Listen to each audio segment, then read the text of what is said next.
নমস্কার বন্ধুরা, সন্দীপ গাঙ্গুলি ইউটিউব চ্যানেলে আপনার সবাইকে স্বাগত জানাই। তো বন্ধুরা, রাজ্যে আরও বাড়লো ছুটি। সামনে কতদিন বন্ধ থাকছে স্কুল, কলেজ, অফিস, কাছারি। তো বন্ধুরা, আজকে সেই নিয়ে সব কিছু বিস্তারে জানাবো। তো বন্ধুরা, সেই জন্য ভিডিওটি প্রথম থেকে শেষ পর্যন্ত অবশ্যই দেখবেন। আর যদি বন্ধুরা চ্যানেলটি নতুন হয়ে থাকেন তো বন্ধুরা চ্যানেলটি অবশ্যই সাবস্ক্রাইব করবেন যাবতীয় কিন্তু লেটেস্ট নিউজ পাওয়ার জন্য। তো বন্ধুরা, মাস শুরুর দিনেই অর্ধ দিবস ছুটি পেয়েছেন রাজ্য সরকারি কর্মীরা। এবার সামনে আসছে আরও ছুটি। এমনিতে চলতি বছরের শুরু থেকেই একাধিক ছুটি পেয়ে আসছেন রাজ্যের সরকারি কর্মীরা। ওদিকে গরমে ছুটি। 1.5 মাস ধরে চলছে লোকসভা নির্বাচনের কারণে বন্ধ ছিল স্কুল, কলেজ।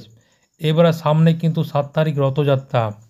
রথ উপলক্ষে রাজ্যের জায়গায় জায়গায় শুরু হয়ে গেছে রথযাত্রার প্রস্তুতি। প্রতি বছরেই এই দিন সরকারি ছুটি দেয় রাজ্য। এবার 7 জুলাই অর্থাৎ রথযাত্রা পড়ছে রবিবার। তাই আর আলাদা করে ছুটি পাচ্ছেন না রাজ্যের সরকারি কর্মীরা। সোমবারও বাড়তি ছুটি ঘোষণা করা হয়নি সরকারের তরফ থেকে।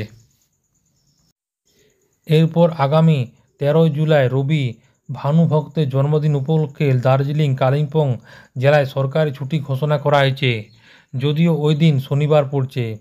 অন্যদিকে বুধবার 17 জুলাই রয়েছে মহরম। ওই দিন ছুটি পেতে চলেছেন রাজ্যের সরকারি কর্মীরা। অর্থাৎ দেখা যাচ্ছে জুলাই মাসে রাজ্যের সরকারিদের কোনো ছুটি পাওয়ার সুযোগ নেই। তবে জুলাই মাসে না মিললেও আগস্ট মাসে লম্বা ছুটির সুযোগ রয়েছে সরকারি কর্মীদের জন্য। স্বাভাবিকভাবেই 15 আগস্ট ছুটি থাকছে। রাখি পড়ছে কিন্তু 19 আগস্ট সোমবার। তারপর টানা 3 দিন ছুটির সুযোগ রয়েছে। জন্মাষ্টমী পড়ছে কিন্তু 26 আগস্ট সোমবার। ফলে সেদিন ছুটি পেতে চলেছেন রাজ্যের সরকারি কর্মীরা।